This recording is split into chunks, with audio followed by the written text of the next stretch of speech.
I never imagined burying my son at 5 years old. No parent does. Yet there I was, standing in front of Noah's small white casket, his favorite blue blanket tucked inside with him because he always said it made him feel safe. Safe. Something I failed to give him when it mattered most.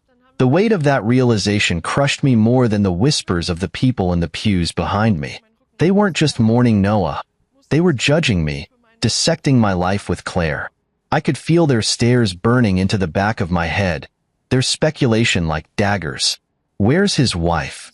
I imagined them saying, how could she not be here? Small towns thrive on gossip, and I knew my absence wouldn't be the only topic of conversation anymore.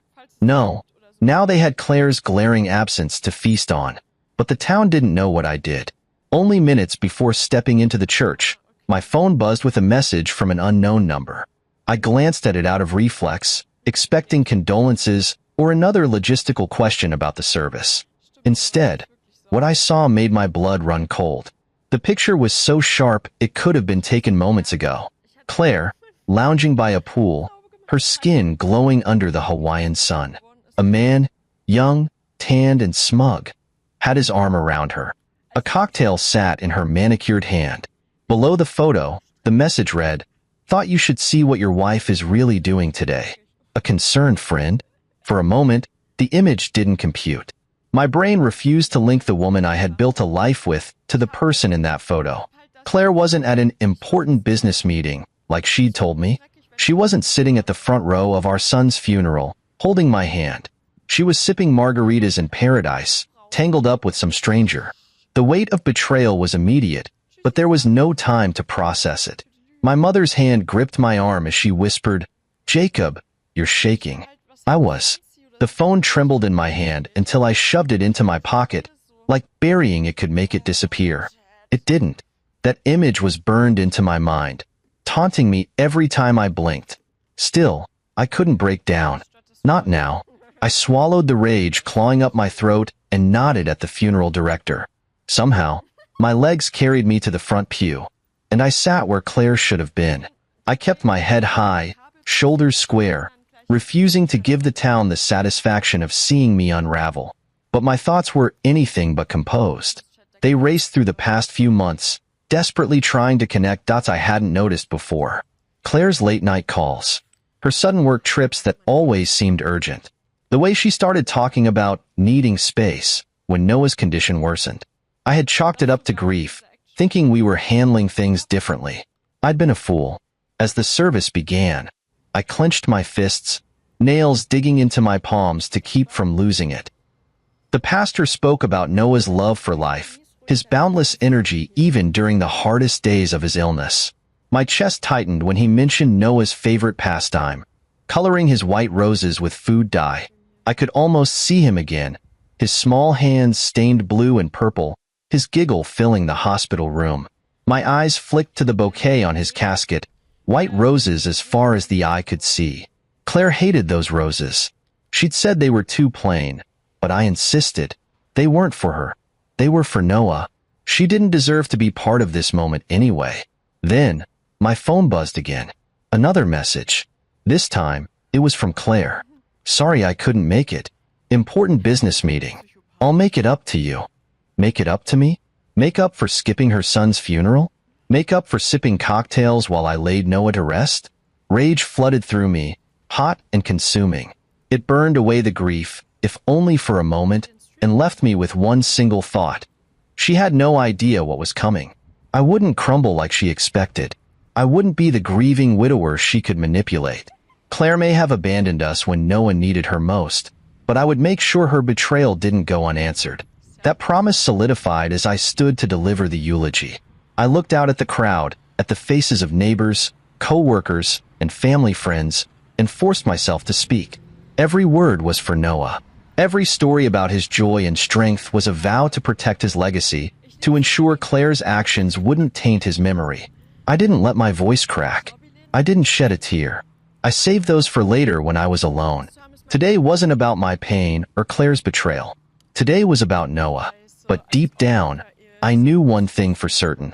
Claire thought she could betray me and walk away unscathed. She was wrong. So very wrong.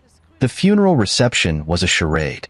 People offered their condolences with pitying eyes and rehearsed lines, shuffling through my parents' living room as though it were some kind of performance. Plates of untouched cookies and casseroles cluttered every surface. The air buzzed with whispers, the kind that made the hair on the back of my neck stand on end. Everyone knew Claire wasn't there, and their silence said more than their words ever could. I moved through the room like a ghost, smiling stiffly at the neighbors, nodding absently at distant relatives.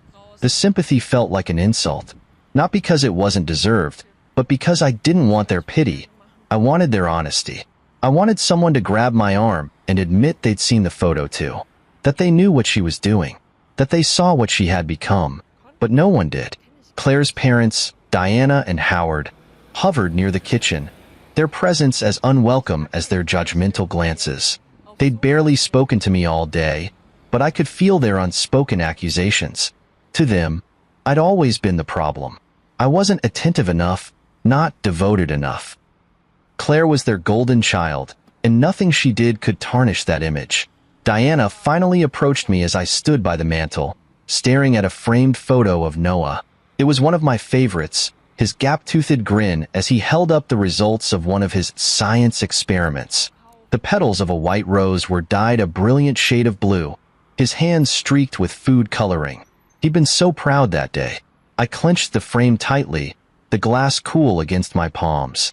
"Jacob," Diana said, her voice laced with a sweetness that didn't match her sharp eyes, "you've been so strong today. It's a shame Claire couldn't be here, but she's grieving in her own way. You know how difficult this has been for her." Difficult for her? My grip on the frame tightened as I turned to face her. She looked at me with feigned concern, the kind that barely masked the criticism underneath. Her words felt like a slap, each syllable digging deeper into my growing rage. "I'm sure it has," I replied, my voice colder than I intended. "Though I imagine Hawaii is a nice distraction from all the difficulty." Diana's expression faltered, just for a moment. She quickly recovered, her lips pressing into a thin line. "Jacob, grief makes people act out of character. Claire needed some space to process everything.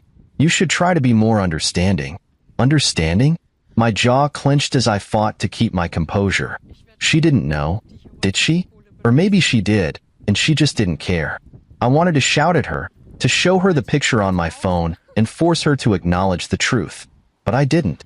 Instead, I turned away, setting the photo of Noah back on the mantel with trembling hands. My mother appeared at my side then, her presence grounding me in a way that nothing else could. "Diana," she said, her tone sharp enough to cut through the tension, "I think you've said enough." Diana bristled, but she didn't argue. She retreated to the kitchen, leaving my mother and me in a heavy silence. "Don't let her get to you," Mom said quietly, her hand resting on my arm. "She's just trying to deflect. She knows what Claire has done." That admission hit me like a punch to the gut. "You think she knows?" I asked, my voice barely above a whisper. "She's her mother," Mom said simply.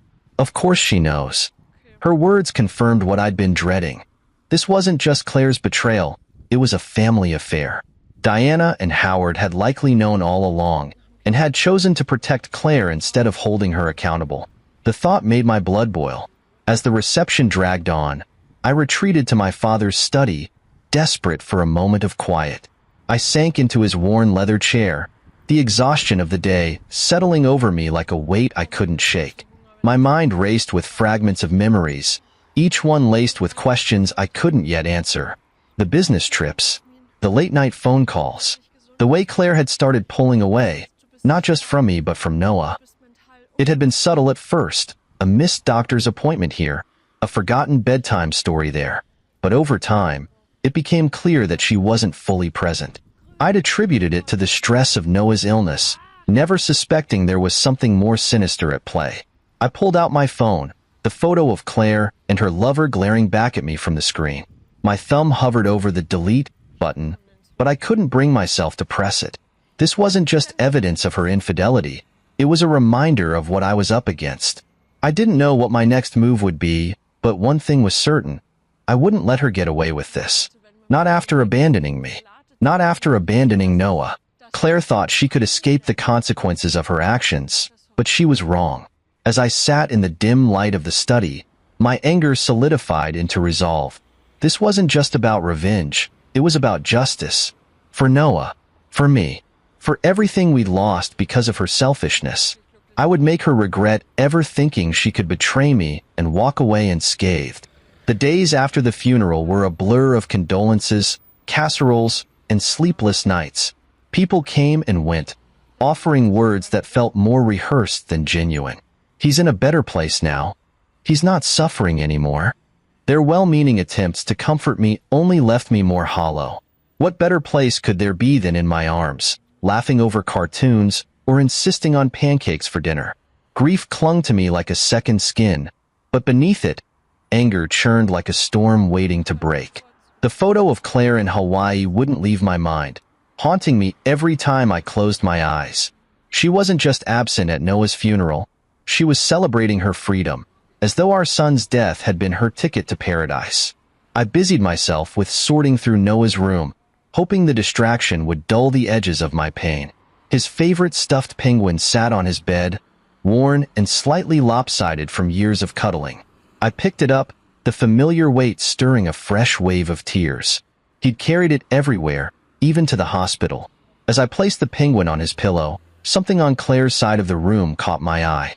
A stack of papers on her desk, carelessly left in plain sight. It wasn't like Claire to leave anything disorganized. Her life was a series of meticulous lists and color-coded schedules. Curiosity, or maybe instinct, drew me closer. The top sheet stopped me cold. It was a life insurance policy. Noah's name was printed in bold letters at the top, and Claire's was listed as the sole beneficiary. My heart pounded as I flipped through the pages, each one revealing more than the last. The policy was worth $1 million, taken out just 6 months after Noah's diagnosis. I'd never been consulted, never even seen these papers before. What hit me hardest, though, was the amendment. Weeks before Noah died, Claire had removed me as a beneficiary. Her signature stared back at me, a smug reminder of the decision she made without me. My hands shook as I rifled through the stack, finding receipts for loans she'd taken out against the policy. She had used the money, and for what? Plane tickets? Cocktails by the pool? Her lover's expensive taste? I sank into the chair, staring at the mess of papers. This wasn't just betrayal, it was theft. Claire had stolen from our family, from Noah, to fund her escape. The realization hit me like a freight train. Noah's death wasn't just the end of my son's life. It was the moment Claire decided to bury our marriage alongside him. My phone buzzed on the desk, pulling me out of my thoughts. The number was unlisted, and for a moment, I considered ignoring it. But something told me to answer. Hello? My voice was rough, the weight of everything pressing down on me. I need to talk to you, a woman's voice said. It was unfamiliar, hesitant, yet filled with urgency. It's about Claire. I gripped the phone tighter. Who is this? My name's Mia. She hesitated, as though weighing her next words. I know what she's been doing. I know about Hawaii. And I know you're not going to like what I have to tell you. My chest tightened. Why should I trust you? You shouldn't, she admitted. But you should hear me out. Meet me at the coffee shop on Main. Now. The call disconnected, leaving me staring at the phone. Mia. The name didn't ring a bell, but the urgency in her voice was impossible to ignore. Part of me hesitated. What if this was a mistake? What if she was some crank with too much time on her hands? But another part, the part that couldn't stop replaying that photo of Claire in Hawaii, urged me to go. I needed answers, and whoever this Mia was, she seemed to have them. I grabbed the papers, stuffing them into a folder. If Mia had information, I'd be ready to confront her with evidence of my own. The anger I'd been suppressing since the funeral simmered just below the surface, threatening to boil over. As I left the house, I glanced back at Noah's room. The penguin sat on his bed, a silent witness to everything falling apart. I promised him, silently, that I'd make this right. Whatever Mia had to say, whatever truth she carried, I was ready for it. Or at least, I thought I was. What I didn't realize then was that this meeting wouldn't just confirm my suspicions. It would open a door to something far worse, something I couldn't have imagined, even in my darkest moments. The coffee shop on Main was the kind of place Claire used to hate, plain, unassuming, without the flair she always demanded in her life. As I walked in, the smell of burnt coffee beans and cheap pastries hit me. A single glance was enough to spot her. She sat at the corner table by the window, a woman with dark auburn hair pulled into a neat ponytail, her posture rigid. She wasn't what I expected. Mia. She didn't look up as I approached, instead stirring her coffee in slow, deliberate circles. Her phone sat face down on the table, a small notebook beside it. I slid into the chair across from her, dropping my folder onto the table with a dull thud. She finally looked at me, her green eyes sharp and assessing. "I didn't think you'd come," she said, her voice low but steady. "You have 5 minutes to explain why I'm here," I said, leaning back, arms crossed. She raised an eyebrow, unfazed by my tone. "Fair enough. I'll get straight to the point. Your wife, Claire, has been seeing my ex-boyfriend for over a year." The words were a punch to the gut, but I didn't flinch. "I already know that," I said flatly, though the bitterness in my voice betrayed me. "Oh, you know?" She tilted her head, her tone mocking. "Do you know about the money? Or how they're planning to use it to start their little dream life together in Maui?" I froze. "What money?" Mia leaned forward, her eyes narrowing. "The life insurance policy. The $1 million payout your wife secured after she had your son's name removed from the documents. She promised half of it to Brandon, my ex, so they could buy a beachfront property together." My stomach twisted. I wanted to accuse her of lying, to shove my chair back and leave, but I didn't. Instead, I stayed, my fingers digging into the edge of the table. "And how exactly do you know all this?" She smirked, a humorless expression. "Brandon isn't exactly discreet. He's been bragging about it for weeks. At first, I didn't believe him. Claire always struck me as too polished for a guy like him. But then he started showing me proof." Mia reached for her phone, scrolling with quick precision before sliding it across the table. Text messages filled the screen. Messages from Claire to Brandon. "Claire, the payout came through. It's more than enough. We'll be out of here by the end of the month. Brandon, Maui's waiting, babe. Just don't let him suspect anything. Claire, he's too broken to see straight. It's already done." My chest tightened, my breath shallow as I read each line. The Claire in those messages was someone I didn't recognize. Cold, calculating, detached. "I thought he was exaggerating," Mia continued, "but then I found more. Bank transfers, flight itineraries, even a picture of the house they're planning to buy.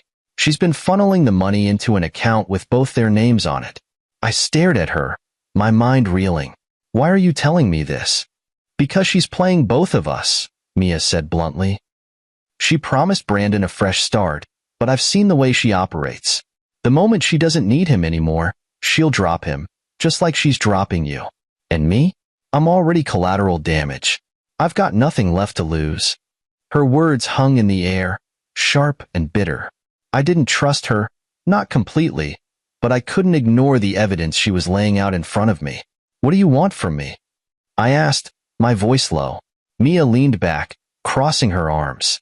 "Revenge. Justice. Call it whatever you want. Brandon doesn't get to walk away scot-free, and Claire sure as hell doesn't either. You want to bring them down? I can help you, but we have to act fast." I studied her, searching for any sign of deception. She met my gaze head-on, unflinching. I didn't trust her motivations. There was too much anger behind her words, too much venom. But I knew one thing for certain. Claire had lied to me, stolen from me, betrayed me in ways I hadn't even begun to comprehend. "I'm in," I said finally, my voice like steel. Mia nodded, her expression softening slightly. "Good. Because this is just the beginning." She reached into her bag, pulling out a thick envelope and sliding it across the table. "Everything you need to know is in here. Names, dates, bank accounts. It's all connected. We just have to find the right thread to pull." I picked up the envelope, the weight of it matching the heaviness in my chest. As I stood to leave, Mia called after me. "Jacob," she said, her tone softer now. I paused, glancing back at her. I'm sorry about your son. For what it's worth, I think Claire's the one who's broken, not you. Her words lingered as I walked out of the coffee shop and into the cold night air. My mind raced with the possibilities, the next steps, the ways I could make Claire and Brandon pay for what they'd done. This wasn't just about revenge anymore. It was about reclaiming what little dignity I had left, about protecting Noah's memory from the people who thought they could profit from his death. They had no idea who they were up against. I spent the night poring over the envelope Mia had given me. It was a maze of text messages, bank statements, and photos, each one a punch to the gut. Every page confirmed what I already feared. Claire wasn't just a selfish woman running off with her lover. She was a schemer, a strategist, and her betrayal ran deeper than I ever imagined. The money trail was damning. Deposits and transfers into an account I didn't recognize, all under Claire's name, linked directly to Brandon. But what stopped me cold was the evidence of collaboration. Her parents, Diana and Howard, were involved. Their names popped up in emails and on checks tied to business ventures that didn't exist. I should have seen it earlier, the way Diana and Howard always coddled Claire, treating her like she could do no wrong. They'd always blamed me for our marital problems, subtly undermining me with snide remarks disguised as advice. But now, I realized they hadn't just been enabling her. They'd been actively helping her. The tipping point came when I found an email exchange between Diana and Claire.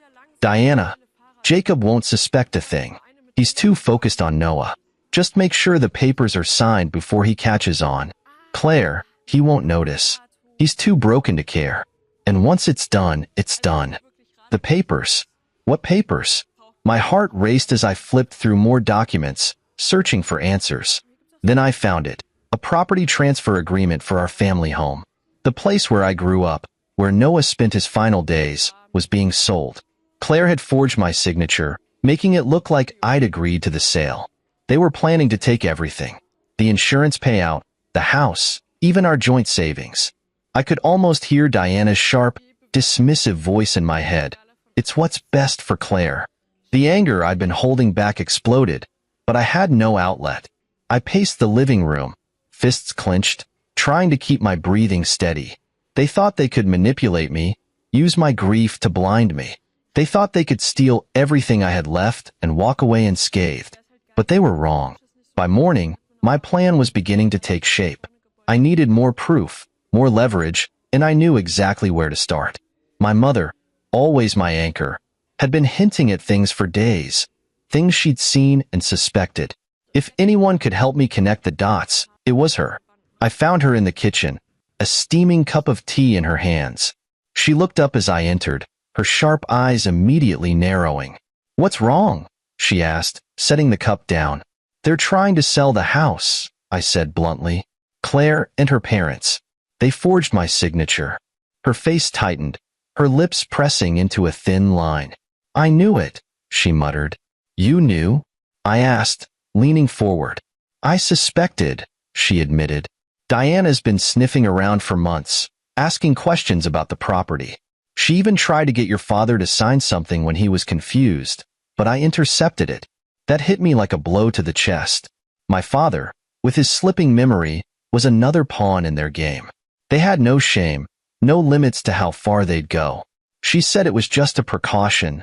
My mother continued, her voice trembling with anger. But I didn't trust her. I kept the papers.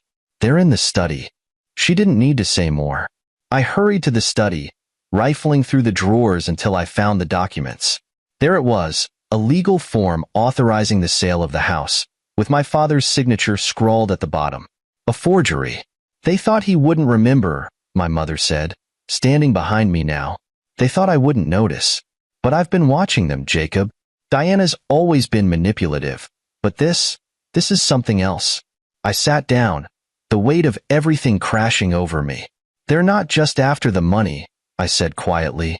They're after everything. The house, the savings. Everything Noah and I loved. My mother placed a hand on my shoulder, her grip firm. Then don't let them win. Fight back. Her words lit a fire in me. This wasn't just about me anymore. It was about Noah's legacy, about protecting what little I had left of him. Claire and her family thought they could outsmart me, But they underestimated one thing: my resolve. They wanted to play games? Fine. But I wasn't going to sit back and let them take everything. If they thought I was broken, they were about to learn just how wrong they were. I spent the rest of the day gathering every piece of evidence I could find. Bank records, emails, documents from Mia's envelope. It all started forming a bigger picture. Claire and her parents had been planning this for months, maybe even longer. They were careful, calculating, but they'd made mistakes, and I was going to exploit every single one of them. When night fell, I sat in Noah's room, holding his stuffed penguin. "I'll fix this," I whispered into the darkness. "I promise you, Noah, I won't let them take what's ours." The storm inside me had calmed, replaced by something colder, more dangerous. Claire and her family thought they could destroy me, but they'd forgotten one crucial thing. I wasn't just grieving, I was preparing. Claire thought she was untouchable. Her meticulous lies, the forged documents, the money funneled into secret accounts. She believed she had covered every angle.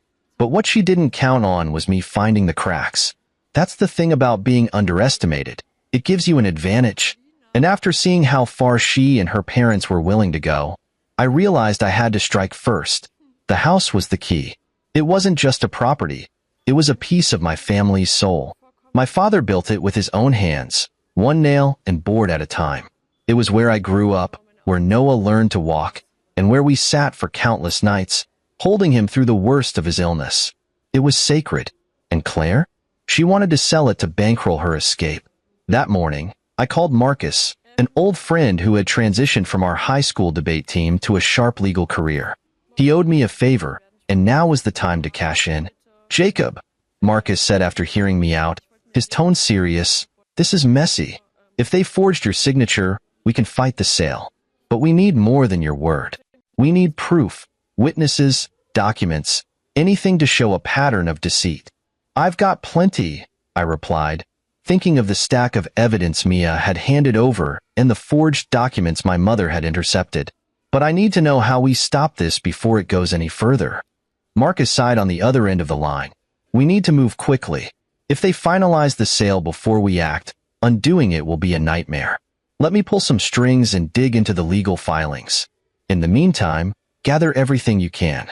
Don't leave anything to chance." I thanked him and hung up, my mind already racing. Marcus was right. The clock was ticking. Claire and her parents weren't wasting time, and neither could I. I started by laying out everything Mia had given me, pinning it to the corkboard in my father's study like a detective piecing together a case. Bank transfers, emails, photos. It all painted a damning picture. But I needed more. My mother was my first ally.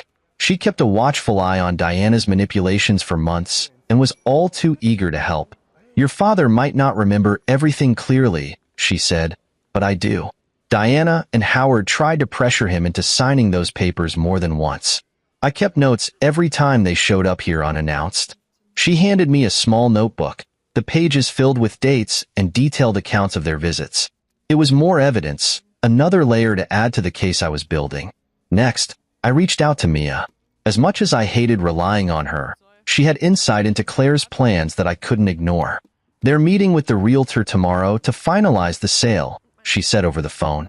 "If you're going to stop them, you'll need to be there." "How do you know this?" I asked, suspicion creeping into my voice. "Because Claire doesn't think I'm a threat," Mia replied. "She keeps me in the loop, thinking I'll just go along with it.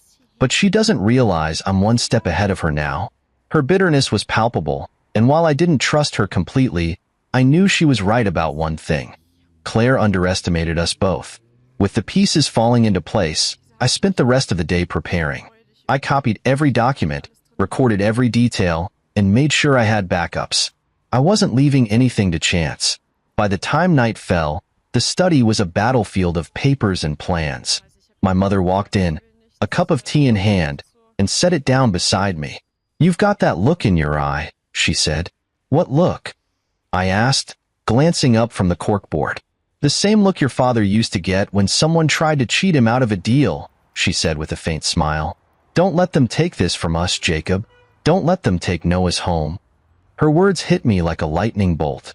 This wasn't just about me or even the house. It was about protecting what Noah loved, what he left behind. The rage I'd felt at Claire's betrayal had evolved into something sharper, more focused. They won't, I promised. The next morning, I dressed like a man going to war. Suit pressed, tie knotted, folder in hand. Marcus had already filed a motion to halt the sale, but I knew I needed to show up and confront them head-on. As I stepped out the door, my mother handed me something small, a worn, stuffed penguin. "Take it with you," she said softly. "For luck." I slipped it into my briefcase, the familiar weight grounding me. It wasn't just a toy.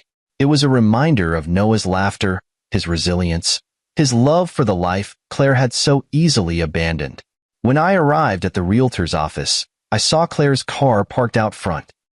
Inside, she and Diana were already seated at the table, their polished smiles masking the lies they'd been spinning for months. "Jacob," Claire said, feigning surprise as I entered. "What are you doing here?" I set the folder down on the table, opening it to reveal the evidence of their fraud. "Stopping you," I said coldly. The look on her face was priceless. But this wasn't over yet. Not by a long shot. Claire's face went pale the moment I opened the folder. She wasn't prepared for this. None of them were. Diana sat beside her, her usual smug demeanor faltering as her eyes darted to the documents spread across the table. The realtor, caught in the crossfire of a battle he hadn't signed up for, looked deeply uncomfortable. "What is this?" Claire asked, her voice laced with faux confusion, though the quiver in it betrayed her nerves. "You tell me," I replied, leaning forward, "because it looks like a stack of evidence proving that you and your mother have been forging documents, siphoning money, and trying to sell this house behind my back." Diana's lips thinned. "Jacob, there's no need for dramatics. This is a simple real estate matter." "A simple real estate matter?" I shot back, my voice rising. "This is my home, Diana. My family's home, and you tried to take it away by forging my signature. Did you think I wouldn't notice? Or did you think I was too broken to fight back?" Claire shifted uncomfortably, her polished confidence unraveling. "Jacob, please. We've been under a lot of stress. We were just trying to handle things while you were grieving." I slammed my hand on the table, startling everyone. "Don't you dare use Noah's death to justify this. While I was burying my son, you were plotting to steal everything we built together. And for what? To run off with Brandon and live your little fantasy life in Hawaii?" Her eyes widened. I'd hit a nerve. "You don't understand." "I understand perfectly." I cut her off. "I understand that you've been lying to me for months. I understand that you've been funneling money into secret accounts. And I understand that you're willing to destroy what little I have left, all for some cheap thrill." Diana tried to interject, but I wasn't finished. "And you," I said, turning to her, "have been complicit in all of this, manipulating my father, forging signatures, covering for Claire while she betrayed our family. Did you really think I wouldn't figure it out?" For the first time, Diana looked rattled. "Jacob, you're being unreasonable. We were only trying to protect Claire's interests. You've been unstable since Noah's death." "Unstable?" I laughed bitterly. "You mean grieving, mourning the son I loved, more than anything while Claire was busy planning her escape. If anyone's unstable, it's her, and you, for enabling her."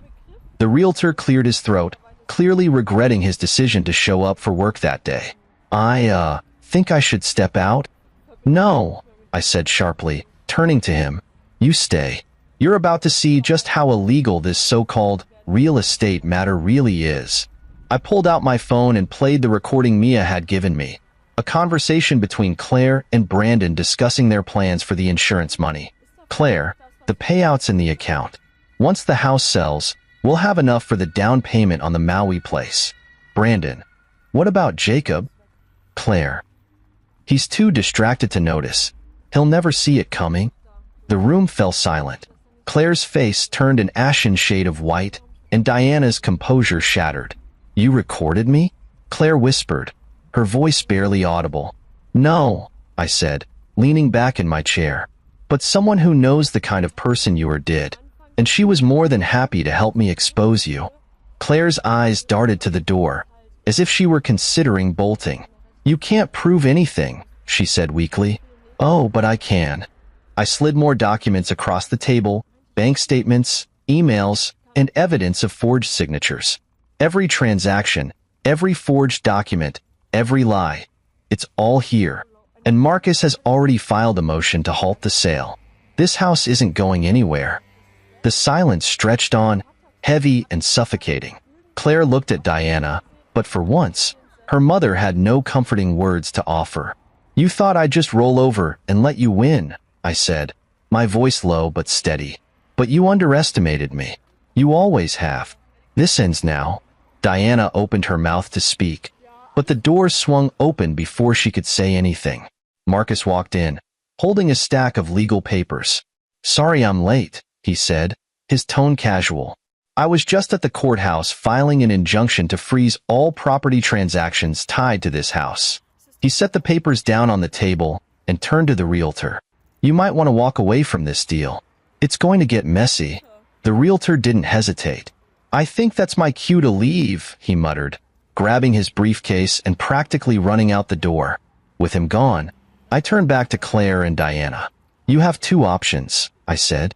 You can walk away now, leave this house, and give up on whatever scheme you had planned. Or you can fight me, and I'll make sure you both end up in court, and on the front page of every newspaper in town. Claire stared at me, her mask of control completely gone. For the first time, I saw fear in her eyes. Diana, however, wasn't ready to surrender. You're bluffing, she spat. I met her gaze head-on. Try me. Claire grabbed Diana's arm. Mom, stop. He's not bluffing. Diana hesitated, but the look in Claire's eyes convinced her. Without another word, they stood and walked out, their once confident strides now shaky and uncertain. As the door closed behind them, I let out a breath I didn't realize I'd been holding. Marcus clapped me on the back. You did good, he said, but I wasn't celebrating yet.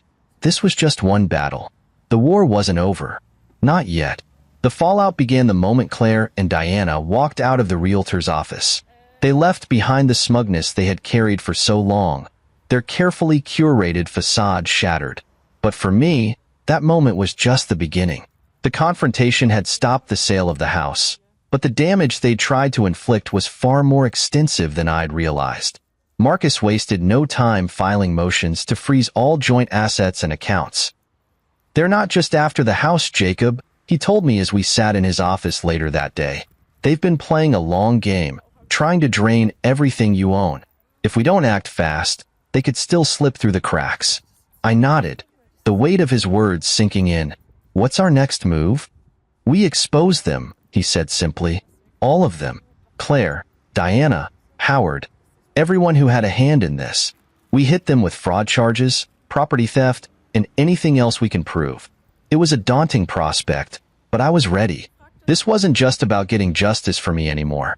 It was about protecting Noah's memory and ensuring that Claire and her family faced the consequences of their actions. The first step was gathering more evidence. Marcus and I pored over every document, email, and transaction we could find, building a case that left no room for doubt. Mia proved to be an invaluable ally, providing even more damning information about Claire's secret accounts and her relationship with Brandon. You don't realize how much she bragged to him, Mia said during one of our meetings. She thought he was her partner in crime, but Brandon was careless. He left a trail everywhere he went. The evidence painted a grim picture of Claire's betrayal. She hadn't just siphoned money from the life insurance policy. She had also funneled funds from our joint savings, creating fake expenses to cover her tracks. Diana and Howard had been complicit every step of the way, using their influence to hide her actions and manipulate legal documents. With Marcus leading the charge, we filed a civil suit against Claire and her parents. The legal process was grueling, each step a reminder of just how much they had tried to take from me. But as the weeks went by, the tide began to turn. Claire's lover, Brandon, became the first crack in their armor. Faced with mounting pressure, he turned on her, providing testimony that corroborated everything Mia and I had uncovered. His statements confirmed Claire's intentions to steal the insurance payout and use it to start a new life in Hawaii. Diana and Howard weren't as quick to fold.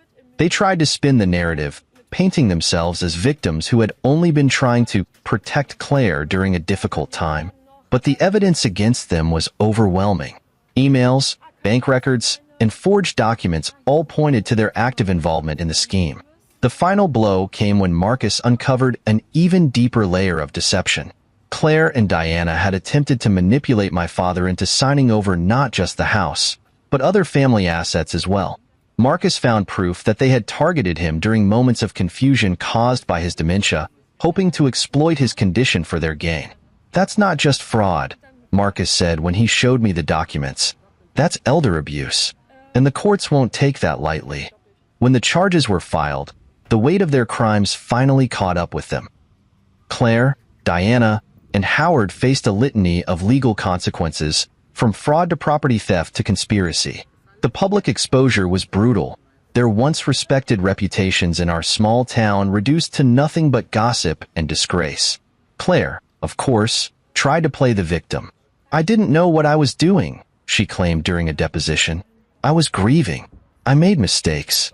But her tears didn't fool anyone. Not the lawyers, not the judge, and certainly not me.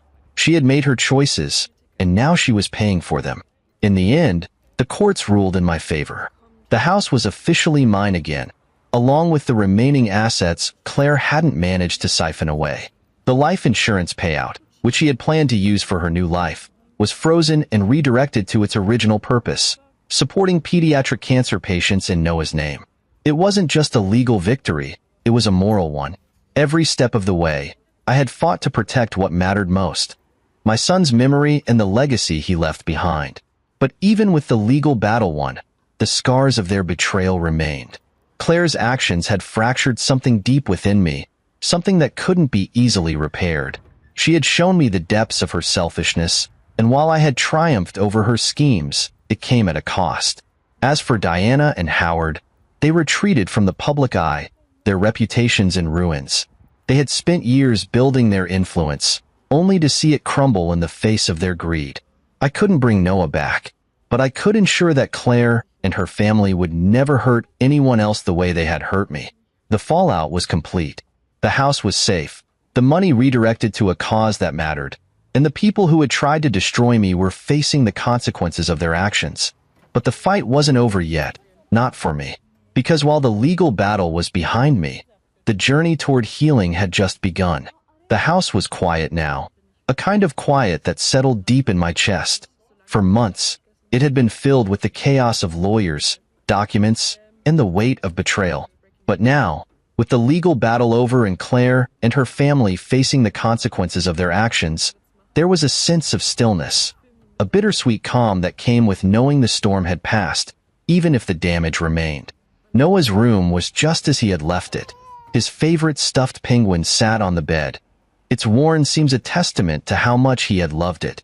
The colorful drawings he'd taped to the walls were still there, and for a moment, I could almost hear his laughter. I sat on the edge of his bed, holding the penguin, letting the memories wash over me. The court's decision had ensured the house would stay in the family. But it wasn't just about the house anymore. It was about Noah's legacy, protecting everything he had loved and making sure his memory meant something more than just heartache. That's why I took the life insurance payout, every penny Claire had tried to steal, and set up the Noah Thompson Foundation. The foundation would fund pediatric cancer research and support families going through what we had endured. It felt right, like something Noah would have wanted. He had always been so full of compassion, even when he was the one in pain. The first grant went to the pediatric cancer ward where he had spent so much time. I visited the hospital to meet the families it would help, and for the first time in what felt like forever, I felt a spark of hope. Noah's name would live on, not just in my heart, but in the lives of those he would continue to touch. But moving forward didn't mean forgetting. On a crisp fall morning, I made my way to the cemetery. The air was cool, the leaves crunching under my feet as I approached Noah's grave. His headstone was simple, just the way he would have liked it, with a small engraving of a penguin in the corner. I knelt down, brushing away a few stray leaves, and placed the stuffed penguin at the base of the stone. "You'd be proud, buddy," I whispered.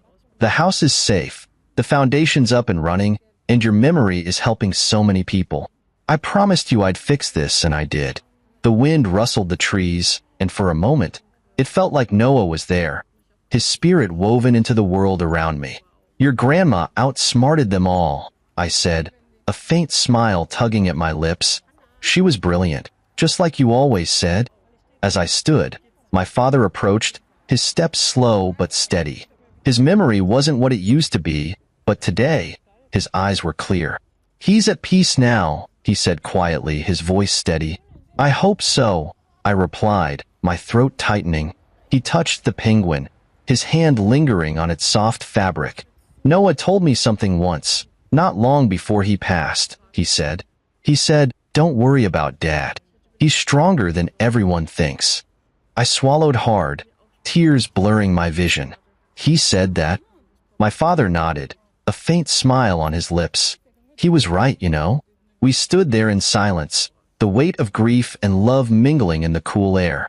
A monarch butterfly landed on the headstone, its delicate wings catching the sunlight like stained glass. My father reached for it, but I gently caught his hand. Let it be, I said softly. The butterfly took flight, spiraling upward, free and unburdened. I watched it until it disappeared, understanding for the first time that true strength wasn't in revenge or victory. It was in letting go. I slipped my arm around my father's shoulders, guiding him back toward the car. Pancakes? I asked, a smile creeping into my voice. His face lit up, a rare moment of clarity shining through. Pancakes. Noah always loved pancakes. Yes, he did, I said, my heart full of bittersweet warmth. As we walked away, I glanced back at the penguin standing guard at the headstone. It wasn't just a symbol of Noah.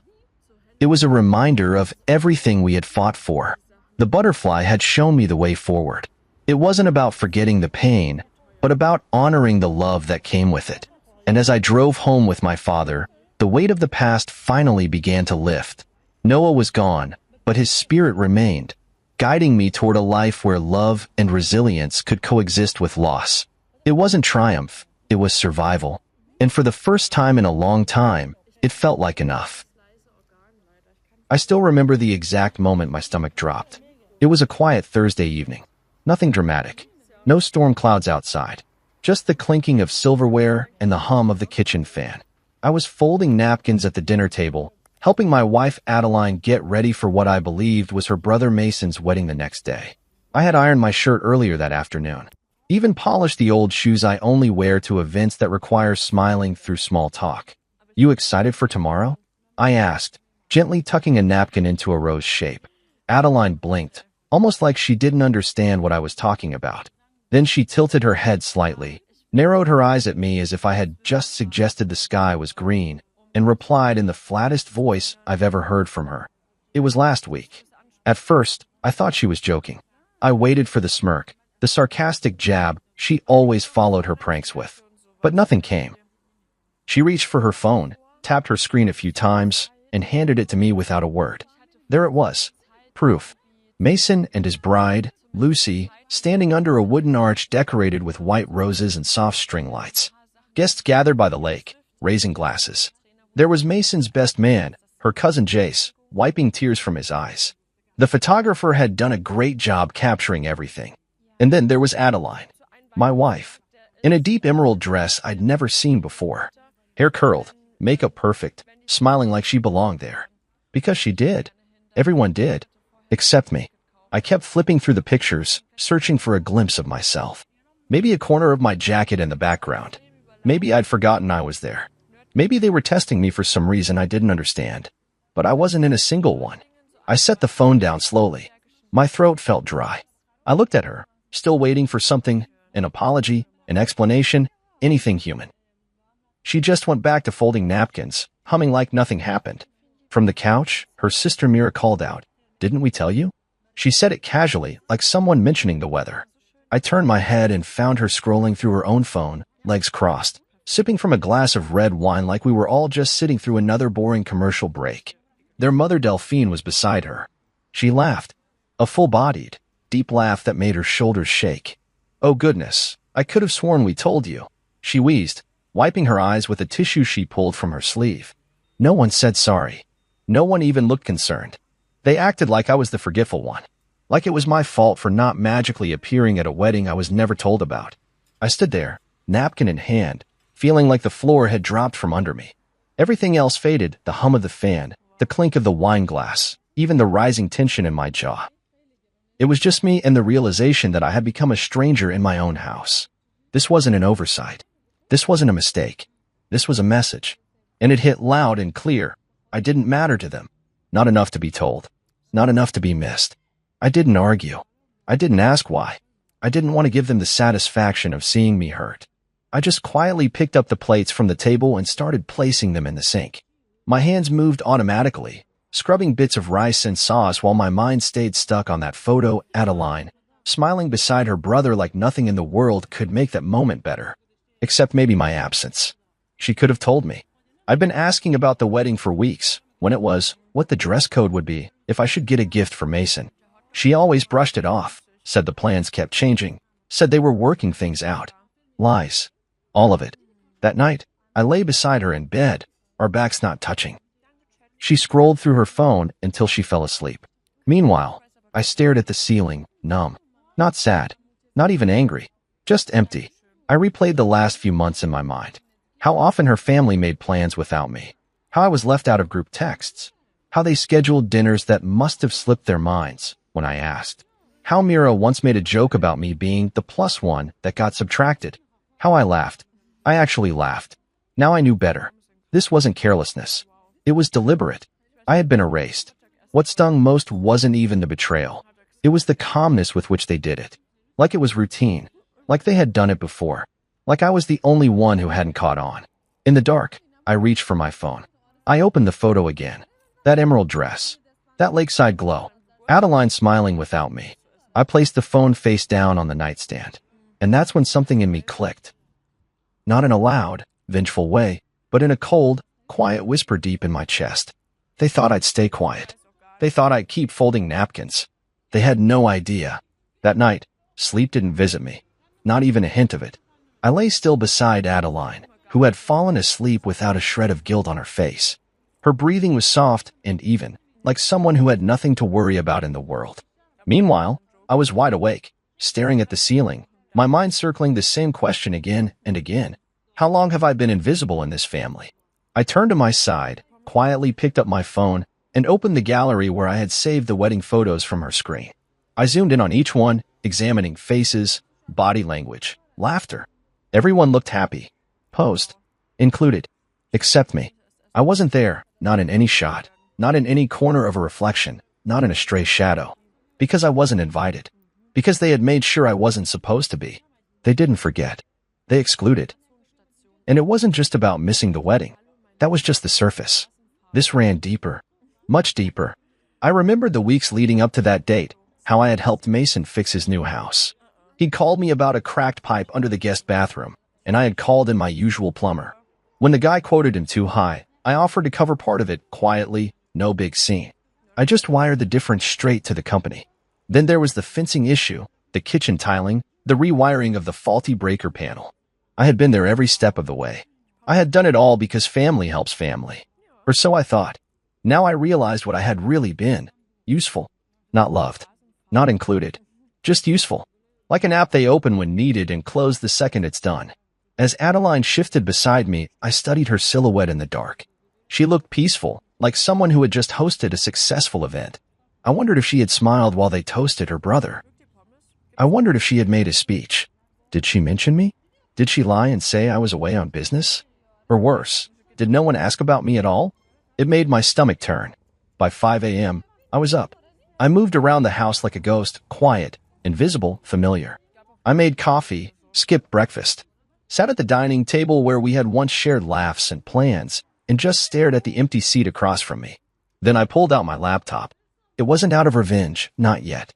It was out of clarity. Cold, necessary clarity. I opened my spreadsheets. Line by line, I went through every transaction over the past 2 years. Tens of thousands had gone to Mason's renovation. More to Delphine's house repairs. A few chunks here and there toward Myra's salon launch, though that business barely lasted 3 months before folding, and no one ever mentioned returning what I gave. I never asked. I never kept score. Until now. Because now it mattered. I looked at the pattern, and a terrible realization hit me. I was more involved in their financial life than their emotional one. I wasn't family. I was infrastructure. That morning, Adeline wandered in around 7, wrapped in her robe, yawning and scratching her head. She smiled when she saw me. "Morning," she said, planting a light kiss on my cheek like nothing had happened. "Morning," I replied, my voice so calm it surprised even me. She poured herself coffee and sat opposite me. Then she started scrolling through her phone. I watched her for a moment, trying to picture what it felt like to live without consequence. To break someone's trust and then sit beside them like nothing happened. That took a kind of audacity I couldn't understand. "What are you working on?" she asked without looking up. "Just going over a few numbers," I said. She nodded, uninterested, and moved on. I watched her take slow sips from her cup. That's when I realized something else. She didn't expect me to question anything. Not the wedding, not the photos, not even my absence from a day that any decent partner would have been part of. And that's when the quiet started hardening inside me. The kind of quiet that isn't weak. The kind that observes. That calculates. That makes a decision. I didn't confront her. I didn't shout. What good would that do? Her mother would laugh it off. Mira would roll her eyes and say I was being sensitive. Mason would shrug and pretend he had no idea. And Adeline would just blink and say something hollow like, I didn't think it mattered. I had become a ghost in my own marriage. I was present in form but erased from meaning. So, I decided I would play the part. From that day on, I moved differently. I stopped talking during dinner. She didn't seem to notice. I stopped suggesting family plans. She didn't seem to care. When her mother called and left her phone on speaker, I just listened. I took in the way Delphine referred to me like an outsider. What does he think about that? Is he going to pay for it? Tell him we'll call when we need him. They spoke about me like I wasn't in the room. So I became exactly what they treated me as, unseen. But inside, I was wide awake. I didn't know what I was planning yet. All I knew was something had shifted. Something permanent. And it wasn't about anger. It was about awareness. They had counted on me being dependable, quiet, forgiving, predictable. But that chapter had ended. They just didn't know it yet. It was a sunny Sunday when I made the mistake of driving past Myra's house. I hadn't been invited. Of course, I hadn't. But something pulled me that way. Maybe curiosity. Maybe the ache of wanting to believe that I was still part of something. Maybe just foolish habit. I don't know. What I do know is that as I slowed near her driveway, the same familiar cars were lined up out front. Myra's red coupe, Delphine's clunky SUV, Mason's new silver sedan. I recognized all of them instantly, like names on a guest list I was never added to. And through the open windows, I heard laughter. Genuine, easy laughter. I sat in my car across the street and just listened. The clinking of dishes, the sound of chairs scooting across the hardwood floor, someone turning up music on a Bluetooth speaker. Bacon. I could smell bacon from my window. I'd cooked it for them before. Mira liked hers crispy. Delphine always scolded me for burning the edges. I used to think that meant she cared. But that morning, sitting there in a car I paid for, parked near a home I helped renovate, something cracked in me. They were celebrating again. Together. And once again, I was the ghost they never spoke of. I stared at the sidewalk for a long time. People passed by walking dogs, pushing strollers. Normal life kept moving while I sat in the middle of it, paralyzed by the truth that had been growing louder with each day. They never considered me family. I was the man who paid. That's it. Myra's husband, Grant, had called me 3 months ago when their hot water heater burst. Said he didn't know who else to call. I had a guy there in an hour. Paid the bill, too, because Grant said he was waiting on a client payment and Mira was stressed. Then there was the new windows at Delphine's house. The old ones had leaks. I'd arranged the contractor and wired the deposit myself. No one thanked me. They acted like it was expected, like breathing. And I let them. I didn't want to admit that. But sitting in that car, watching Myra's front door swing open to reveal trays of food and happy people with wine glasses, I understood what I had become. I wasn't a member of their circle. I was a resource, a backup plan, a wallet that smiled. And they didn't even have the decency to pretend otherwise. I drove off in silence, passing by familiar streets, landmarks that used to make me smile, like the bench Adeline and I once sat on after our first real fight. Now, everything felt hollow. Every corner had a memory that had been edited, bleached of warmth. When I got home, I didn't go inside right away. I stood in the driveway, hands in my pockets, looking at the house I once thought of as ours. But even it had started to feel borrowed. Temporary. Like the key in my hand unlocked something I no longer had a place in. I walked through the door quietly. The living room was empty. A pile of shopping bags sat near the stairs. Adeline must have gone out with Mira the day before. Probably shopping for Mason's housewarming or something equally meaningless. I didn't ask. I didn't want to give her the opportunity to lie. Instead, I poured myself a glass of water, went into the study, and called Theo. Theo and I had been friends since college. He was a lawyer now. Sharp, precise, and more loyal than anyone I'd ever met. He'd been the best man at my wedding, though no one from Adeline's side ever really warmed up to him. Too blunt, they said. Too serious. But I'd take blunt over fake any day. Long time, he said when he picked up. Everything all right? No, I said. But it will be. He didn't press.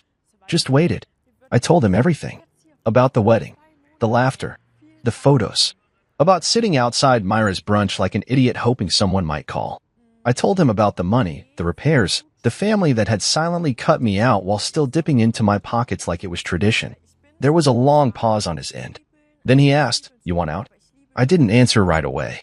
I stared at the window beside me, watching a squirrel run along the fence line.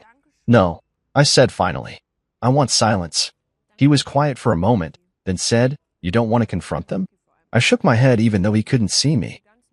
They don't deserve confrontation. They'll spin it, laugh it off, twist my words. I just want silence. Clean, cold silence. I can do that, he said. But silence is a powerful tool. Once you go that route, you can't shout later. I don't want to shout, I replied. I want to vanish, but I want them to feel it. Theo exhaled. All right, let's get to work then. We discussed accounts, transfers, and how to quietly untangle myself from every financial thread connecting me to the Andersons. I'd kept everything in my name or my holding company, but I'd never enforced boundaries. That was about to change. We drafted the first set of documents that night. And when I hung up, I didn't feel rage. I didn't feel grief. I felt something better. Clarity. I walked back into the living room and found Adeline on the couch, phone in hand, laughing softly at something Mira must have sent. She looked up and smiled. "You okay?" she asked, like nothing had changed. I nodded. Then I looked at her and saw a woman who believed I would always be here. A man who would always pay, always support, always stay. And in that moment, I finally understood. They didn't erase me because they hated me. They erased me because they thought I would never leave. The following Monday, Theo and I met over breakfast at a quiet little diner outside the city. It was the kind of place where nobody asked questions and everyone minded their own business. I didn't want to meet in a law office or a boardroom.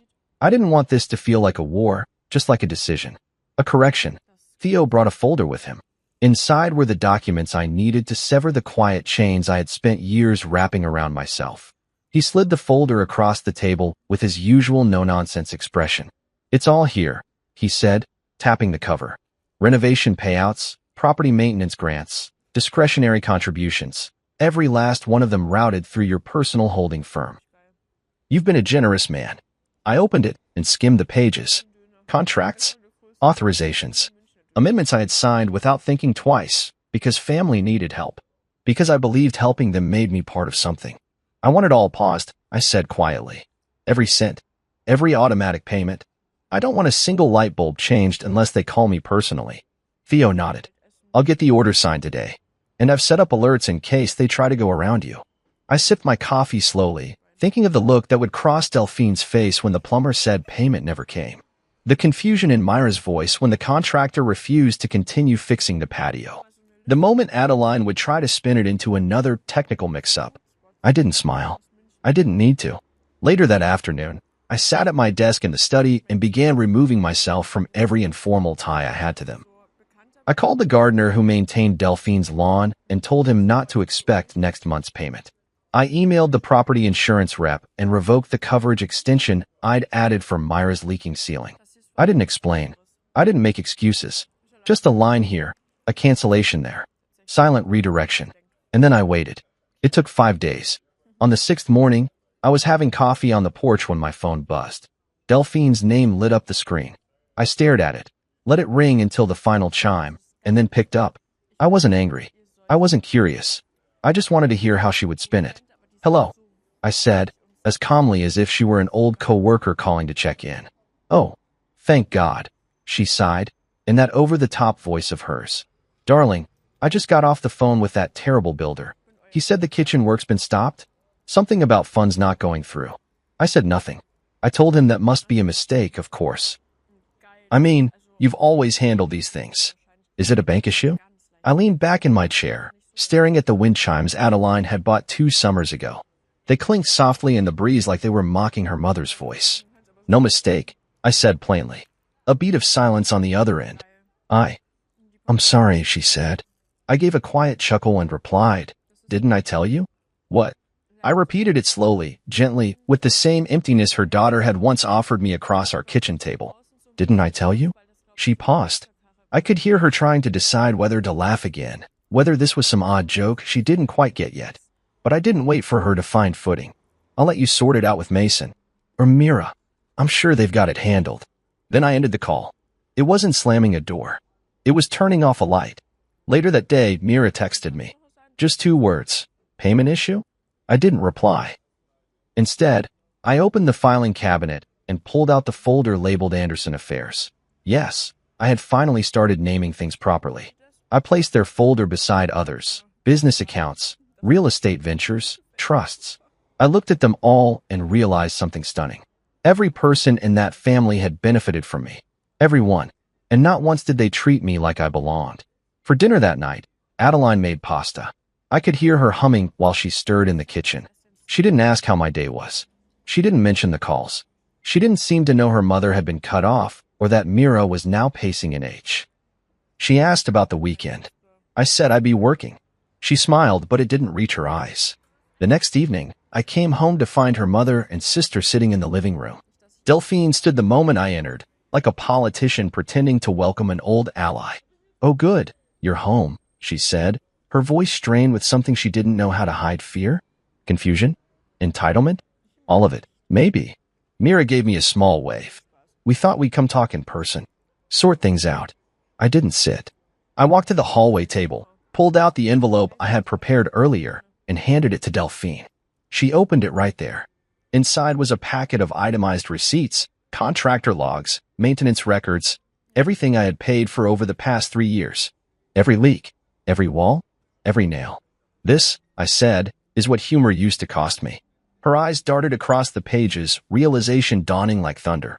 "I didn't keep score before," I continued, "because I believed I was part of this family. I thought love was a shared thing. But it turns out it was just a tab I didn't know I'd opened." Delphine tried to speak.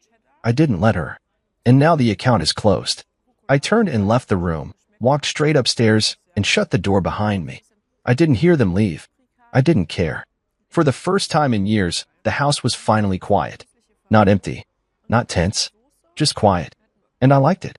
Adeline tried to act like nothing had happened, as if her mother and sister hadn't just sat in our living room, clutching receipts like they'd never seen accountability before, as if I hadn't just laid out the truth in black and white.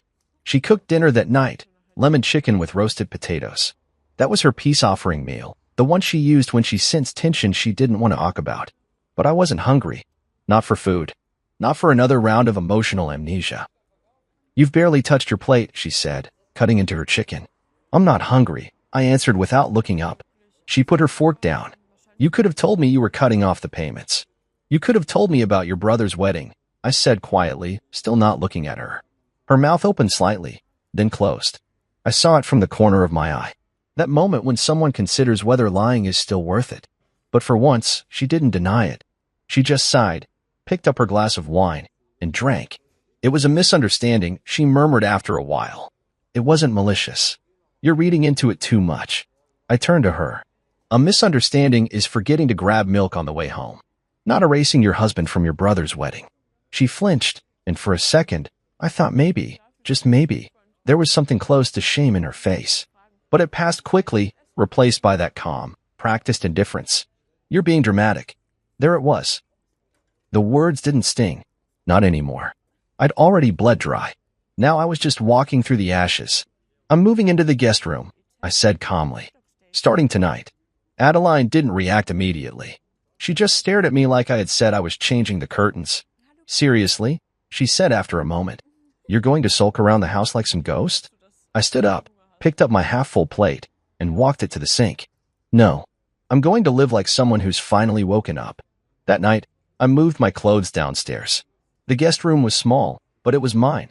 I changed the bed sheets, cleaned out the drawers, and for the first time in months, slept without the weight of pretending. The days after that were quiet.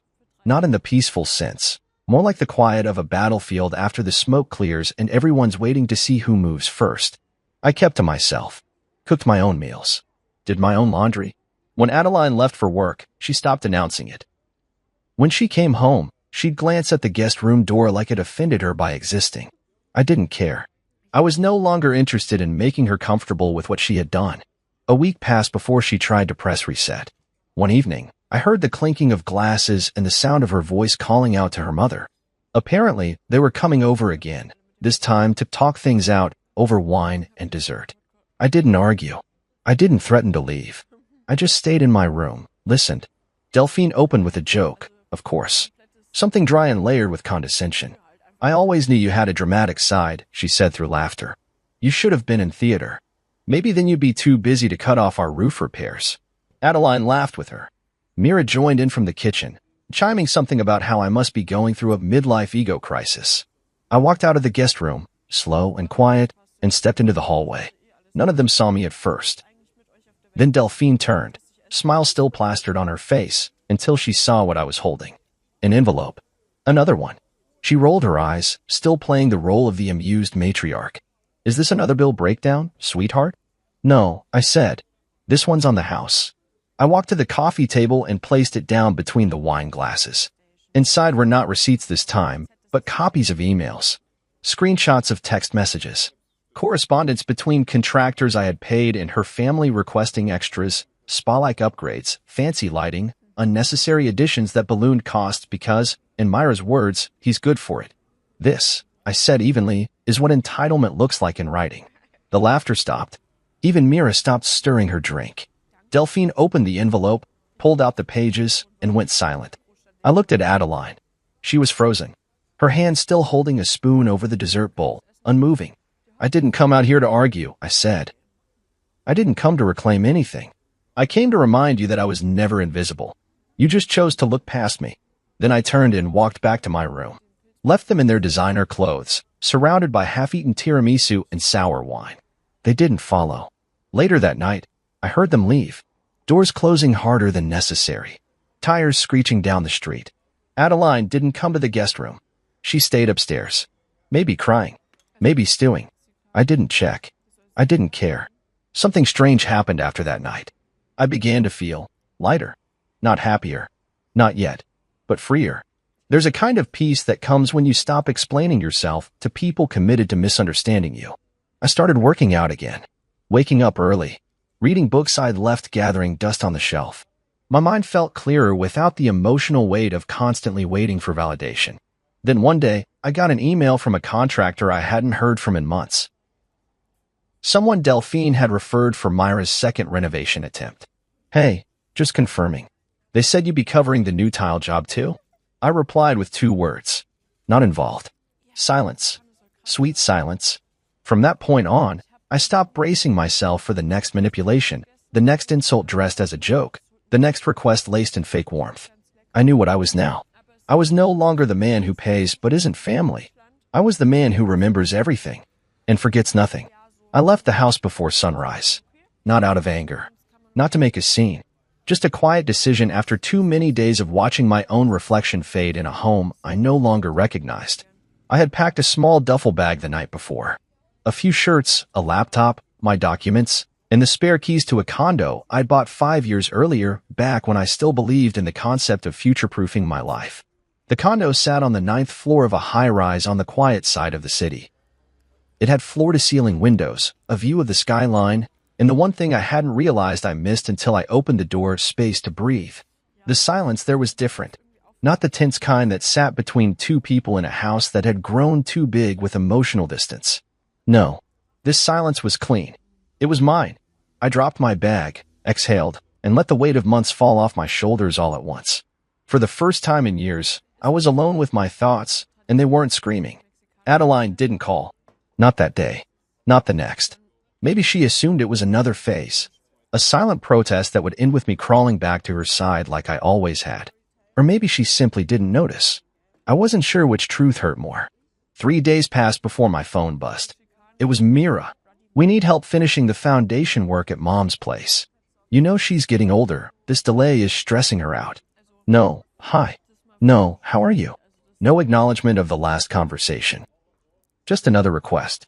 Another assumption. I stared at the message for a few seconds, then tapped the call button. She answered on the second ring, as chipper as ever. I knew you'd call back, she said with a smug little laugh. Seriously, though, the builder is being difficult. He says without a new deposit, he won't finish. I'm sure Mason can handle it. I interrupted calmly. There was a pause. Mason? She asked. But he had a lovely wedding. I continued. Didn't he? She didn't speak. I let the silence stretch. I wanted her to feel what I had been feeling for months. That tight, sinking quiet when someone forgets you on purpose. When they leave you behind and pretend it was an accident. The line clicked. She had hung up. I smiled. Not a cruel smile. Just one of realization.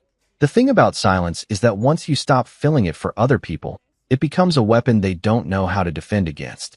They're used to your yes, your convenience, your explanations. When those disappear, so does their control. Days passed. No more calls from Mira. No text from Delphine. Not a single word from Adeline. And for once, I didn't wait by the phone. Instead, I worked. I set up my desk near the window. I opened projects I'd been meaning to start for years. I cleaned out my inbox. Caught up with old clients. I even reached out to a few nonprofits that had been sitting on my radar. It wasn't about proving anything. It was about living in my own name again. I cooked my own meals, played jazz in the mornings, and sometimes just sat in silence, staring at the skyline, thinking about nothing in particular.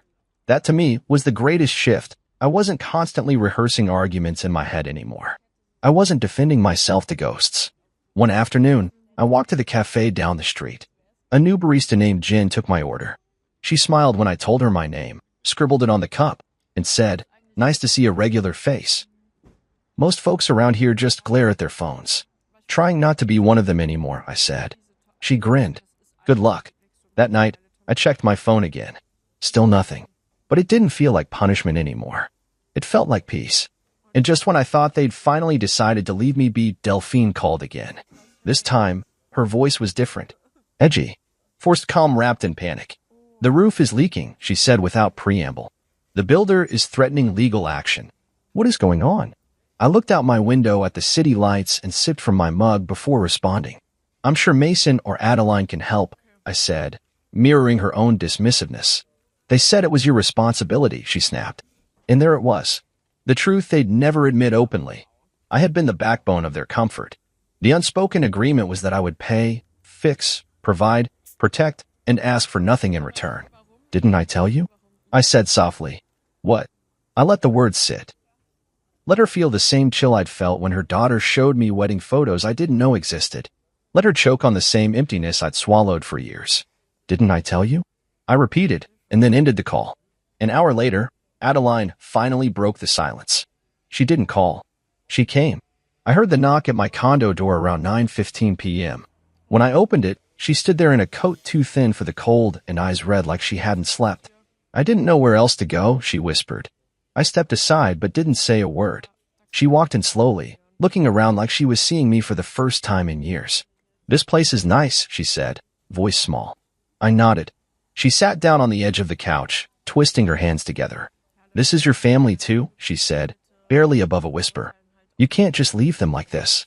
No, I said, standing near the window. Family doesn't erase you from photos, or celebrations, or homes. She looked down at her hands. I made a mistake, she said. I didn't think it would matter. That hurt more than anything. You didn't think it would matter. I didn't reply. She looked up. Can we talk? I let the silence answer. And for the first time, she sat in it. No defenses. No jokes. Just her, staring at a version of me she hadn't met before.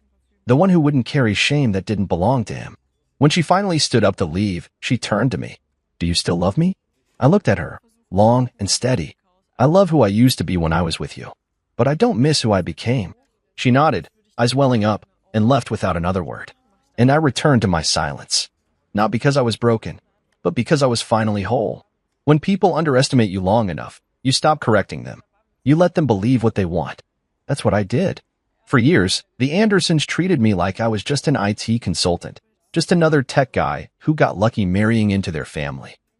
They never asked deeper questions about what I did, how I built my business, or why I never seemed to stress about money. They weren't interested in my world, just in what I could offer theirs. That suited me fine, because the less they knew, the more control I had. They didn't know I owned the consulting firm I worked at. They didn't know I'd purchased rental properties across the city through a holding company with a generic name they'd never recognize. They didn't know that half the people they gossiped about at brunch, landlords, HOA board members, building inspectors, had my number saved in their phones. And they had no idea that Delphine's beloved house, the same one I helped save from foreclosure 5 years ago, was still tied to a lien I held quietly, legally, and indisputably. Back then, Mason had gotten himself into some gambling trouble. He asked his mother for help. She, in turn, asked me. The house was at risk, and they needed a co-signer to keep the second mortgage from collapsing. I didn't ask questions. I just signed. Of course, I made sure the paperwork protected me. A quiet clause in the agreement allowed me to convert the lien into an enforceable debt if certain conditions weren't met. They weren't, not by a long shot. And now, as I sat in my condo, watching the evening traffic drift like ants below, I realized I was holding something far more powerful than anger, leverage. Theo came over that night. He had a thick folder with him, updated LLC records, new legal notices, and a summary of every transaction we were moving under private control. This one, he said, pointing to the page with Delphine's property, is your ace. The city inspector's report is enough to trigger the debt clause. If you wanted, we could move to seize her equity within 30 days. I didn't smile. Not out of restraint, but because there was nothing to gloat about. I don't want the house, I said. Theo raised an eyebrow. Then what do you want? I want them to feel it, I said quietly. I want them to know what it's like to live with the sound of a door closing in their face. He nodded. He understood. We finalized the documents. My ownership's now public. My involvement, now official. All renovations routed through my firms, canceled. All scheduled maintenance plans revoked. They'd have to go through new inspections, new estimates, with contractors who didn't know them, and certainly didn't care about their last name. The Anderson family facade, polished smiles, borrowed charm, whispered judgments, was beginning to show its cracks. I didn't tell anyone. I didn't announce anything. I just let the systems do what they were designed to do. A week later, I got an email from a property manager, confirming cancellation of the upcoming roofing work for Ms. Anderson's residence. Client unable to verify authorized payment source. A day after that, Myra's name popped up on my phone. I let it ring out. Then she sent a voice note. You really think this is funny? Mom's stressed out of her mind. The new contractors are asking for upfront deposits we can't cover yet. You know how long it takes to get approved for a new loan? You're making this harder than it needs to be. I played the message twice. Not because I was unsure of her tone. I just wanted to hear how deeply she believed I still belonged to their service. A few hours later, Mason texted. Not sure what's going on with Mom's house. Can we talk? I didn't reply. That night, I received a message from someone I didn't expect, Lucy, Mason's wife. We'd never been particularly close. She was always pleasant, always neutral. I used to think it was because she was shy. Now, I realized she was just observant. She hadn't joined the laughter when I was erased from Mason's wedding. In fact, I barely saw her in the photos that Adeline showed me. Her message was short. I'm sorry. I didn't know. If I had, I wouldn't have gone through with it the same way. You deserved better. I read it twice, then locked my phone. The next day, I stopped by one of the properties I owned in the Eastwood district. It was an apartment complex with 12 units and a management team that answered directly to me. I stood in the courtyard for a while, listening to the sound of kids playing nearby, watching tenants go about their evening routines. It reminded me of how much I'd built quietly, carefully. While everyone else was busy judging appearances, I was investing, protecting, preparing. I remembered a night years ago when Delphine had joked that I wasn't ambitious like Mason, that my job was cute but not impressive. I had laughed then, shrugged it off. But now, as I stood on the balcony of my own building, I realized I wasn't the quiet one. They were the blind ones. and their ignorance had been the greatest gift they ever gave me. A few days later, Theo called. They got the letter, he said. Delphine's hired a new attorney. She's panicking, trying to renegotiate terms on the lien. And she can't. You gave them 5 years of goodwill. You're within your rights. I exhaled. I wasn't angry. I wasn't vengeful. I was just done. And being done is one of the most powerful feelings in the world. I ended the call and looked around my condo.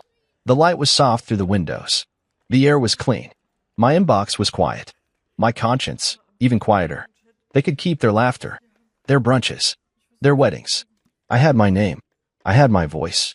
And finally, I had my peace. It happened faster than I expected. The unraveling, the chaos, the slow public exposure of everything they tried to keep wrapped in artificial grace.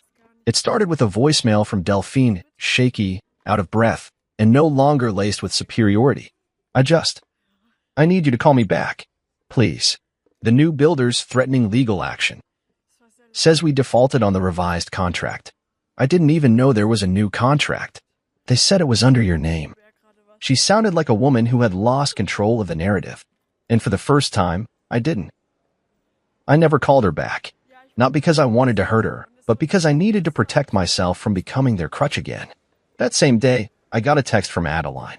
It was long. Too long. I didn't even read it all the way through. Just skimmed over phrases like, I didn't know it would get this bad, and there's still family, and we shouldn't let money destroy everything. Money didn't destroy anything. Silence did. Entitlement did. The belief that I would never push back did. That evening, I poured myself a glass of wine and stood by my window. Below, the city moved on without any awareness of the storm circling the Anderson name.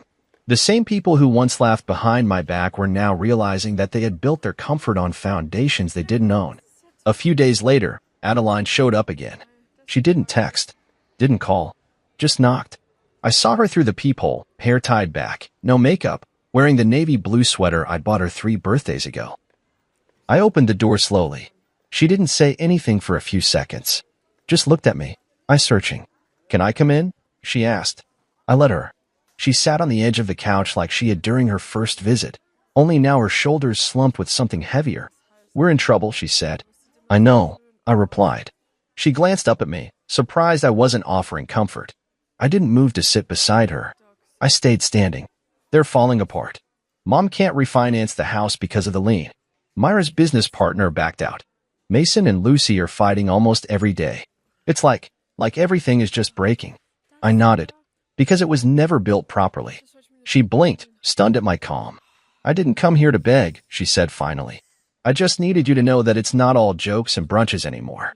We're dealing with real things now. Good, I said. Real things are overdue. She flinched a little. You think we deserve this? I think consequences are part of adulthood, I answered. And I think when you leave someone out, repeatedly, cruelly, carelessly, you don't get to act shocked when they stop playing their part. She went quiet again. I came to ask for dinner, she said finally. Not a favor. Not money. Just one dinner. Just to talk. I tilted my head, studied her for a second, and then said, I'll think about it. The next day, I didn't go to work. I took the morning off and drove past Myra's salon. It had a big For Lease sign taped on the glass. I parked and stepped out just to get a closer look. The space was empty now. Chairs gone. Reception desk removed. A faded poster of Mira still hung in the corner window, smiling beside a curling iron and the slogan Confidence starts here. Ironic. I stood there for a moment, then got back into my car. Later that afternoon, I stopped by one of my commercial properties. Theo had arranged a meeting with a new tenant, an up-and-coming design firm looking for office space.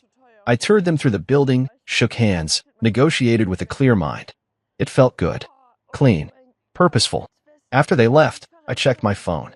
3 missed calls from Adeline, and 1 voicemail. I hesitated, then hit play. I know you think I don't care. I know you think I was part of everything that happened, but I wasn't trying to hurt you. I didn't want to rock the boat. I thought it was easier to let things slide. And now everything's capsized, and I get it. Maybe I deserve this. But I do miss you. I miss how you used to take care of everything. I miss who we were before all of this. I deleted the message, not out of spite, but because I didn't want to carry her longing when she had never carried mine. That night, I cooked for myself. Steak, roasted garlic, sautéed vegetables. I set the table, lit a candle, ate slowly, savoring the silence not as punishment, but as presence. My presence. I remembered how many dinners I had spent surrounded by people who looked through me, how many events I had paid for but hadn't been welcomed at, how many laughs were shared at my expense while I smiled politely and poured the wine.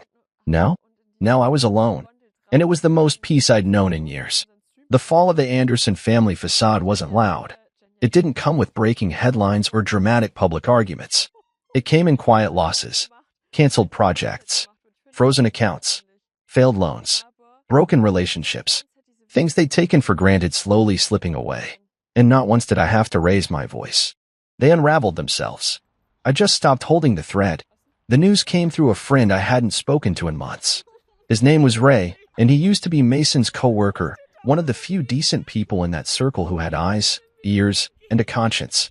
He called one afternoon while I was reviewing lease renewals in my condo office. "You hear what happened with Mason and Lucy?" he asked. "No," I replied, already knowing it wouldn't be good. "They're separated. She moved out last weekend, took all her stuff, and went back to her sister's place. Told everyone at brunch it was because of what happened with you. Said the family's treatment of you made her sick." I blinked, sat back in my chair. "She said that?" "Word for word," Ray said. "Apparently, she didn't even know about the wedding stuff until someone brought it up at a dinner. When she found out you weren't invited, and the way they laughed about it, she lost it. Said if they could do that to you, they could do it to anyone." I didn't say much after that. Just nodded, thanked him for the call, and hung up. It should have made me feel victorious. It didn't. All I felt was confirmation. Confirmation that I had never imagined the cruelty. That I wasn't overly sensitive. That the quiet way I'd been pushed aside was, in fact, real and visible to others. I went for a walk that evening. The streets were lit with that soft golden hour hue that makes everything look cinematic. People walked their dogs. A couple laughed outside a bakery. Life moved on. My heart felt oddly still. Mira got engaged around that same time. Word spread quickly. She'd posted it all over social media. Close-up shots of the ring. Long captions about love and second chances. But what stood out wasn't the announcement. It was the silence that followed. No one offered to pay for her venue. No one offered to host. Even Delphine, once the queen of arranging events for her children, was suddenly occupied with repairs and contractor disputes. The financial safety net I had quietly provided for over 5 years had vanished, and with it, their image of effortless stability. A week later, Mira called me. I didn't answer. She texted instead. "I just want to know if we can be civil. I'd still love to have you at the wedding. You're important to us." I read it, deleted it. I wasn't angry, just done. That same night, I received one more message. From Adeline. It wasn't long. "I miss how you used to take care of everything." That line hung in my chest longer than I wanted it to. It wasn't an apology. It wasn't accountability. It was nostalgia, selective and convenient. She missed the ease I created, the invisible scaffolding I built around all of them, so they could shine while I faded. I didn't respond. Instead, I stood by the window and looked out at the city again. Every time I did, it reminded me of who I was outside their orbit. A man who could build, protect, think, provide. Not because it was expected, but because it was who I am. They never really knew that man. They only knew the quiet husband, the predictable provider, the man who folded napkins and laughed when they joked at his expense. I was not that man anymore. And strangely, I felt sorry for Adeline, because she was mourning the wrong thing. She thought she missed me, but what she really missed was control.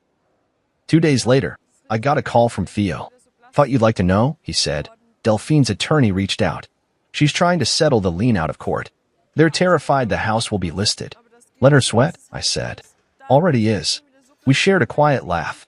Then he said something that caught me off guard. "Ever thought about letting go entirely?" I paused. "What do you mean?" "I mean the paperwork's done. You're protected.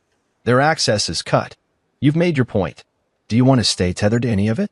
Or do you want to walk away clean?" I didn't answer immediately. That night, I sat alone on my balcony, the air cool and still, and really thought about it. For the first time since this began, I considered what it would feel like to stop not just responding, but remembering. Not just defending, but detaching. To stop letting them rent space in my mind. To let the chapter close, no final paragraph, no dramatic ending. Just a silent page turn. It felt possible. And that was enough. So when I woke the next morning, I called Theo back. Start the process, I said. All of it. All of it. Cut the lien. Finalize the property transfers. Close out anything still tethered to their names or their chaos. Let them live in the world they created, without me. Because that's what they chose. I was just honoring it. It's been almost a year now. A full turn of the calendar since the day I stood in my own kitchen and was told, without hesitation, without apology, that my wife had attended her brother's wedding without me. A year since Mira laughed from the couch and asked, "Didn't we tell you?" while her mother sipped wine like I wasn't standing in the room. A year since I folded napkins with hope in my chest and went to bed with silence in my lungs. And now? Now I live in a home that I chose. Every piece of furniture was handpicked by me, not bought to impress anyone or match someone else's idea of elegance. My mornings start with peace. My nights end without noise. I don't check my phone, bracing for another passive-aggressive text. I don't carry invisible debts for invisible roles in a family that never truly welcomed me. I carry only myself. And that has been enough. The condo, my condo, has become something I didn't know I needed. A refuge, not from the world, but from the version of myself I used to be. The man who explained too much, gave too much, waited too long for people who would never clap when he walked into a room. The silence is no longer a wound. It's a wall I built, brick by brick, to keep out noise I no longer accept.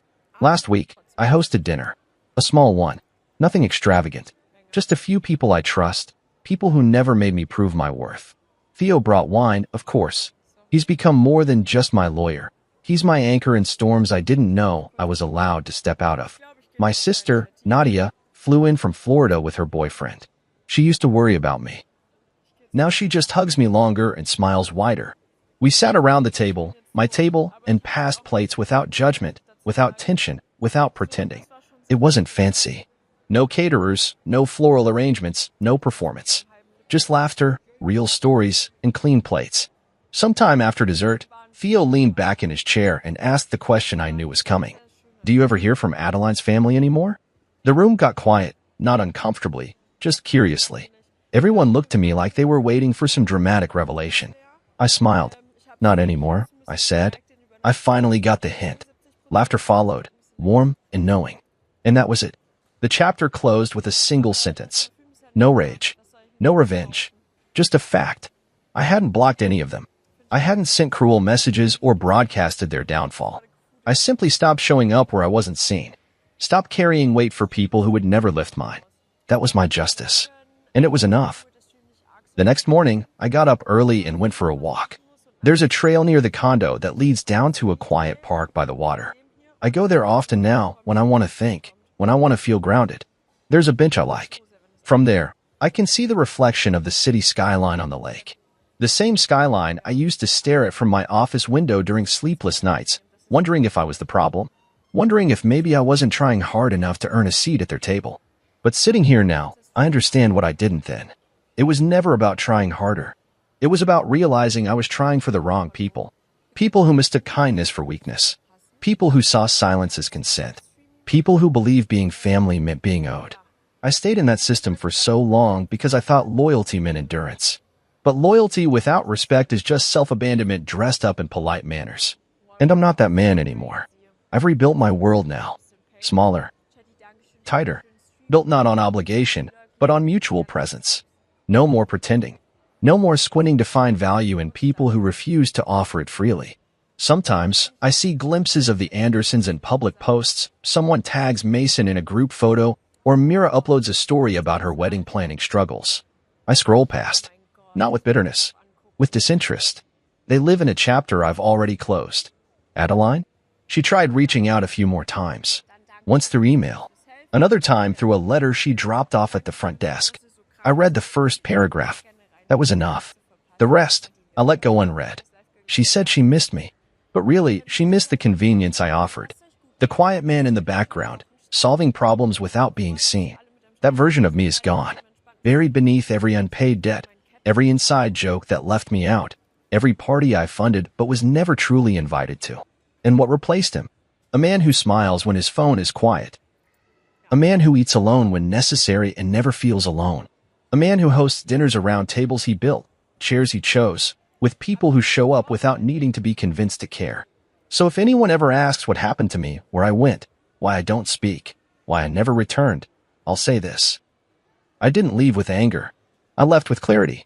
And when they finally realized what I carried, I was already gone. Bis bald, Rian. Warte, ciao, Kakao. Was gibt's denn alles für Reime? Und auf the White Crocodile.